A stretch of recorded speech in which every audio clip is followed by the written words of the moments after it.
Hello, everyone. My name is Tope Folarin, and I'm the Executive Director of the Institute for Policy Studies. I would like to welcome all of you to the third annual Wallace Symposium. I also want to thank our outstanding longtime collaborators and co-sponsors, the Wallace Global Fund, the Nation, and We Build Progress. A special word of thanks in particular to the Wallace Global Fund, which will be closing its doors this year. They have been an extraordinary partner, and we are so grateful to them for making all of this possible. Thank you.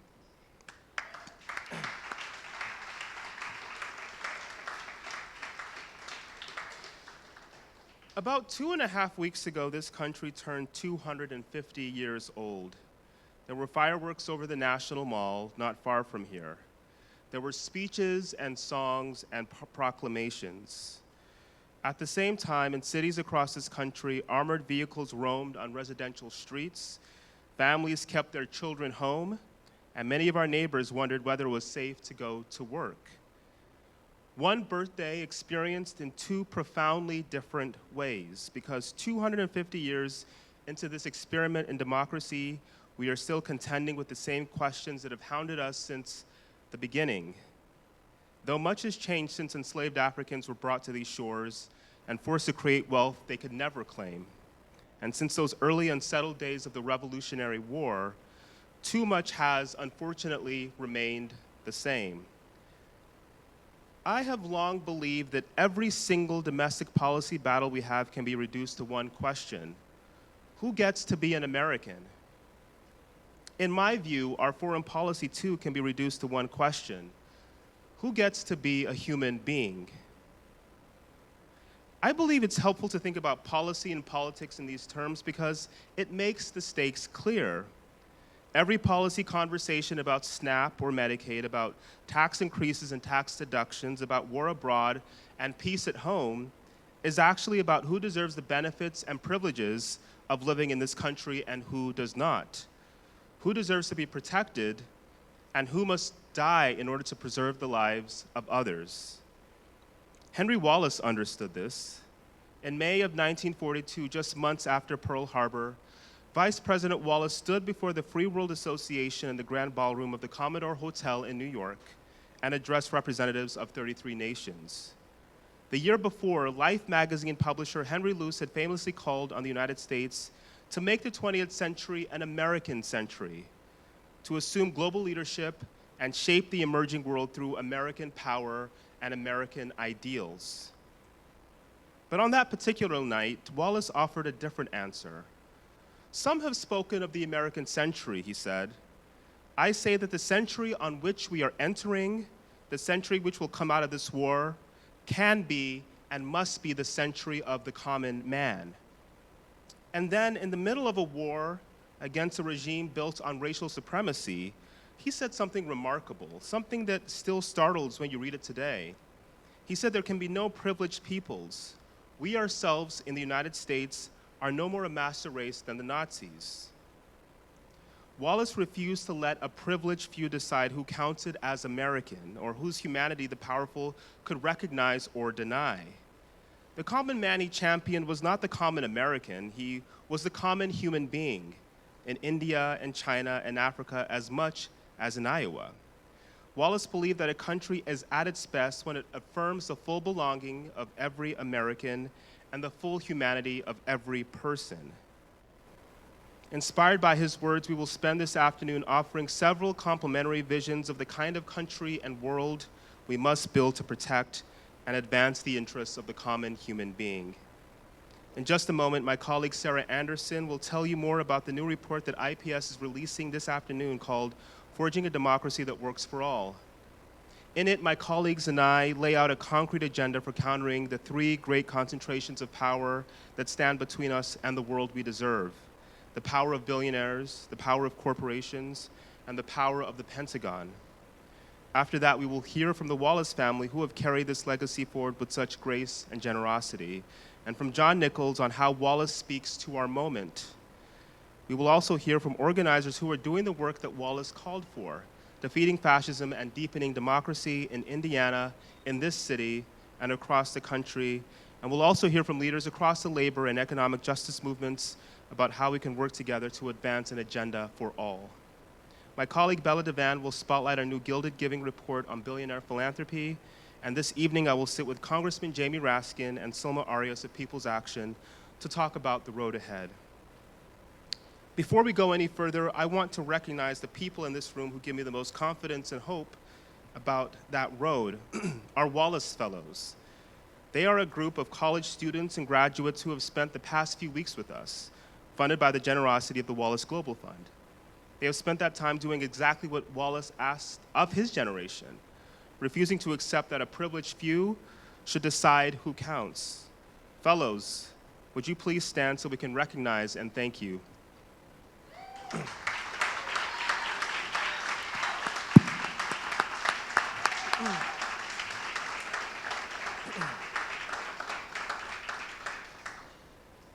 Thanks so much.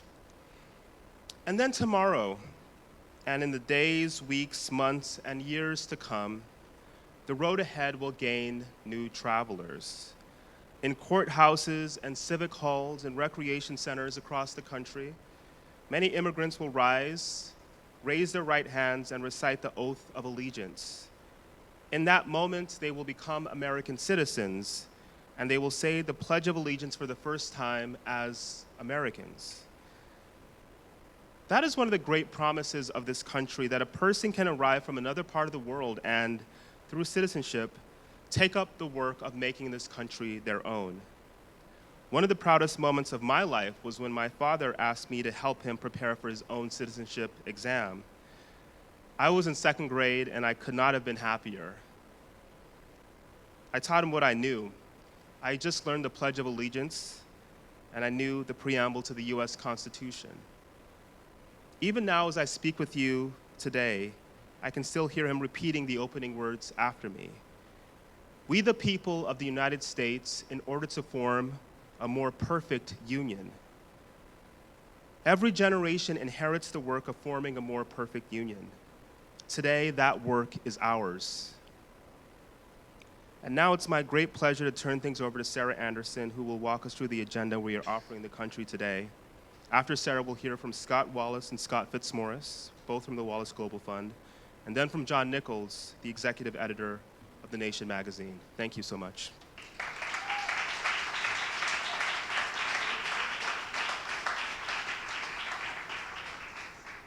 Thank you, Tope.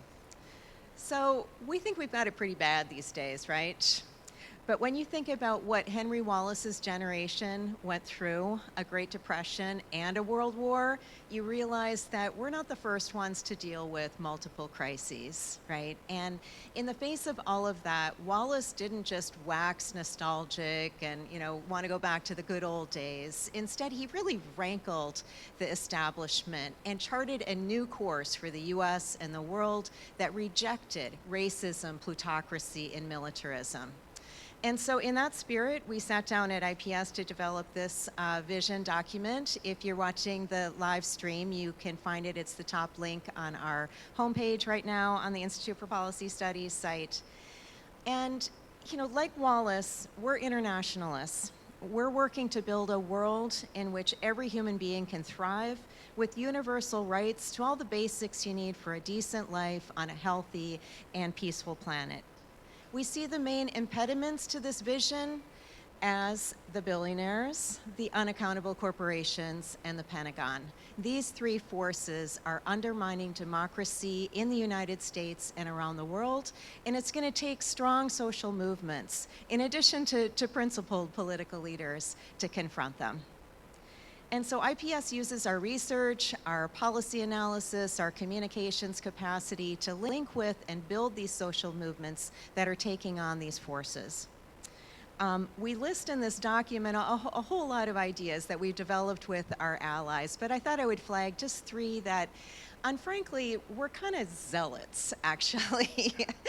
On billionaire power, one problem we've gone really deep on is private jets. My colleague Chuck Collins was even bold enough to criticize Taylor Swift for her 81 private jet flights during the lead up to her wedding. It takes a lot of courage to stand up to the Swifties. But you know, we've calculated that these private jets emissions are at 10 to 20 times more polluting per passenger than commercial planes. And at a minimum, we should tax these carbon hogs for the 1% and end all fossil fuel subsidies to fund a just transition. On corporations, some of us have a deep passion for going after the ones that are really just extracting wealth from workers and their communities to pump up their CEO paychecks. We'll be coming out soon with our annual executive excess report, which has been providing fodder for worker organizing and policy battles for several decades now. I'll give you a little sneak preview. The company, the low-wage company with the widest pay gap in 2025 is a firm that makes technologies for AI data centers. The CEO made 2,884 times as much as his median worker pay last year. Yeah, crazy, huh? On this issue, the FDR administration was actually for a maximum wage. Pretty amazing, right? We think that we can move in that direction by using taxes and government contracting to penalize companies that overpay their CEOs and violate labor and environmental standards. On Pentagon power, well, we're pretty blunt about it in this document. We think we should cut the military budget by half. Since our founding, IPS has been a leading voice for a foreign policy centered on international law, human rights, and justice over militarism. And the wins on this front are not easily obtained. And so I just want to take a second and give a shout out to my foreign policy colleagues and really all of the peace activists who are here, because they've recently won a couple of really important measures of progress. First, more than 100 House Democrats recently voted against more military aid for the Netanyahu government. Represents a pretty seismic shift in that debate. And second, the Senate voted to block the $1 trillion National Defense Authorization Act. They're going to have to go home, it looks like, for recess without being able to pass that bill, and that is historic. Yes. Taking positions like these in our vision document don't always make you popular. I'm not just talking about the Swifties. IPS gets a lot of pushback, but you know, we're used to it and we can take it because we have a long view of history.